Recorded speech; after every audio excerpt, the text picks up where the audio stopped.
for you today is something if you've got any sort of shoulder issues.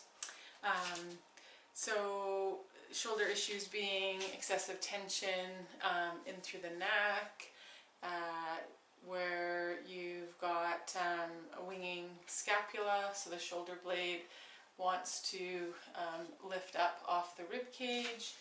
You've got shoulder instability or limited range of motion. You feel like when you're on your hands and knees you've got more weight through your wrists than being supported by your trunk.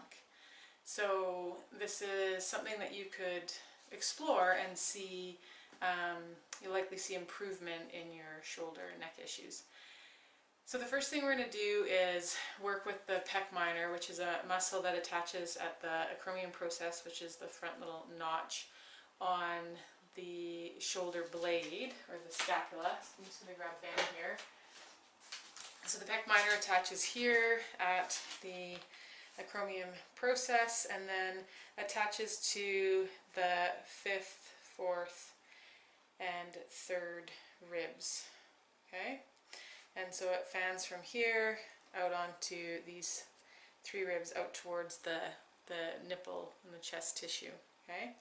So because this is the shoulder blade, or the scapula actually, if the pec minor is limited or locked short, what can happen is we can see the blade starting to want to lift off of the rib cage. So that would be if somebody's on hands and knees, or it might just even be in standing. You might see it when someone comes into a side plank position. So the first thing we're going to do is work with the pec minor tissue, and then we're going to move around and work with a muscle called the serratus anterior, which attaches from the 9th up to the 1st rib and then up into the neck. So it's a big muscle attaching to each one of these ribs along the lateral aspect of the rib cage, also from the cervical vertebra, and then it attaches on this medial edge of the scapula. So if this gets locked long, the serratus, you'll see a lifting again of the shoulder blade off of the rib cage. When somebody's weight bearing in hands and knees, or in a side plank position during a push-up, the shoulder blades will want to there'll be an instability and the blades will move. There'll be an inability to keep them protracted and on the rib cage. So join me. You'll need a ball, a block, and a wall. And we'll just work with those tissues and some movements, see what happens. So you'll take your ball. We're going to first work with the pec minor. And so I like to just put the block to give me a little bit of room. And then I'm just going to find a spot here on that tissue where, and I stand with my legs in a bit of a lunge, because then I can control how much weight I put onto the ball, and I'm just going to let some weight come onto the tissue there. And you'll just find a spot where it's kind of, could be a lot of sensation. You just find a spot, take a few breaths,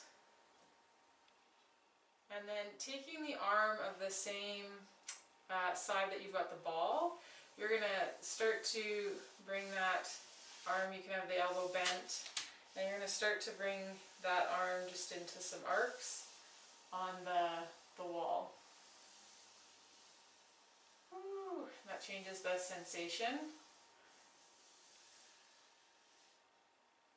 Okay, and I could also take my head and look away from the ball.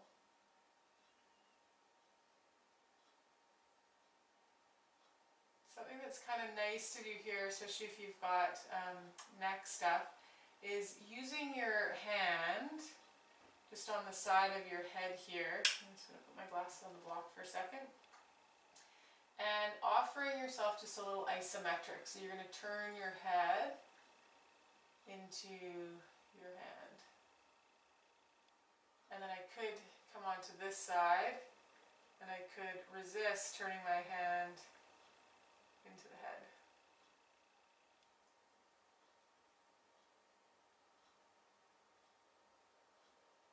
All the while breathing, feeling that tissue. I could just shake the head no, or I might nod the head yes here.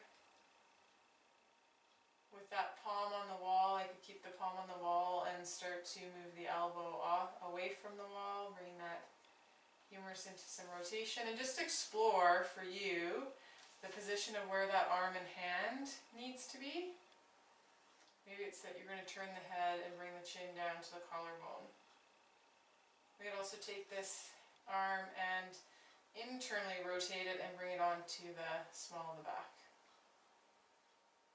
So you'll just find and explore a couple of spots where the tissue is sensitive in that area of the pec minor, and then play with movement of the neck and head as well as of the arm bone.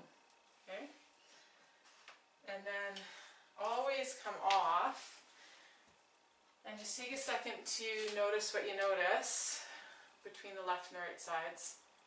So I don't have a mirror in front of me, but potentially you might notice a difference on this side having done that pec release compared to this side in terms of where my collarbones are, or where my shoulders are, or even how my arms are hanging. It does feel like this arm's longer. Okay, so then we're going to move into the Serratus exercise, Serratus Anterior. So I'm going to come on the lateral aspect of my ribs, and I could be anywhere from the 9th rib right up to the armpit. And again, I like to have my feet in a bit of a lunge position, and then walk them to the center of the room so that I've got some weight on the ball. And this is also along a meridian line, spleen and gallbladder meridian line. So it's possible that it can be quite tender. Okay, so just be gentle with yourself. Then you might explore bringing the hand, once you've found where you want to have the tissue pinned, taking a few breaths, and then you could explore bringing that arm into some rotation, keeping the hand on the shoulder.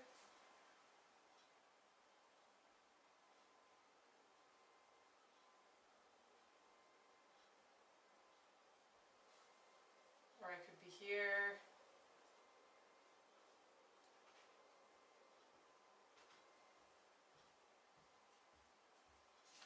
Actually, I'm going to come back onto the shoulder, and then I'm going to take my elbow. I'm going to adduct the humerus bone. So I'm going to move my elbow to be more in line with my breastbone. This hand's going to slide over the shoulders. I want to make sure that I'm not rolling on the ball. I've got the tissue pinned, and then I'm moving my arm into adduction and bringing that elbow more in line with the breastbone.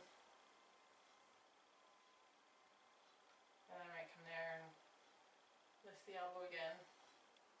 So taking some of the slack. So again, it's going to just depend on your ability to move the humerus, how stuck your blade is, how supple your ribcage tissue is, in terms of what your movement's going to look like here. Okay? You definitely want to be going where your breath is going, and then again, that you're not turning yourself or rolling on the ball. The ball is pinned, the ribcage is quiet, the spine is quiet. We're just doing some movements with the humerus bone here. Okay, then the other movement is to bring the arm out long, if that's okay for you. Make sure the hand's a little relaxed in the shoulder. You can take your other hand, if it's appropriate, so that you can feel the medial edge of your scapula or your shoulder blade. For some people this isn't going to be, because in order to get the arm back here, they'll do something through the rib cage or the spine. So the other option would be to take this hand up front, just under the armpit, so you can feel the tissue around the ball, the serratus, and you're going to slowly start to slide the shoulder blade around the rib cage into protraction, and then the medial edge of the shoulder blade towards the spine as you retract. So if your fingertips were behind, you'd feel the shoulder blade move away from your fingers and towards your fingers. And again, it's the blade is moving around the rib cage. So we ought not see the whole trunk moving. So your movement might be pretty tiny to start with, but just stay with, or you might notice that your neck really wants to help and you actually tend to want to elevate the scapula or the shoulder blade. See if you can just keep it in that y-axis of protraction and retraction. Oh, and you'll feel the muscles around your shoulder blade working. If you're feeling a lot of just the front delt, then you're not really starting to turn on the muscles around the shoulder blade, and there'll be some other interventions, less loaded shoulder blade work that you'll want to do to start to wake up that connection and get out of pulling the arm and in and out of the arm socket, and really creating a disharmony between the blade and the arm. So we're moving the shoulder blade and the arm really together, so there's no pulling of the arm bone in and out of the socket. Okay, then the other thing that you could explore here is starting to side bend away from the wall, and then starting to rotate. Actually, I rotated the wrong way there for what I want to do. I want to side bend, and then I want to rotate that way. Great, and the reason I want to do that is that I get some nice length through those external abdominal oblique on the same side as the serratus, and those two muscles interdigitate together, and so them working and dancing well together is vital.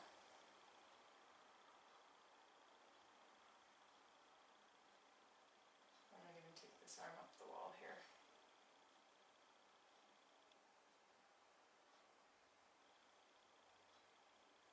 Oh yeah, that feels glorious. And inhaling.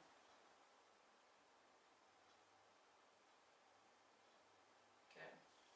And then I'll come off of that side. And just take a second to notice the difference between your left and your right. And I don't know if you can see it on camera, but I feel very, very different left to right. Right from the underside of my jaw out to my shoulder, and even down my waist on each side. So a few things that you can explore and discover and play with in your own body. And as always, please know that with awareness, change is always possible and life-changing. Namaste.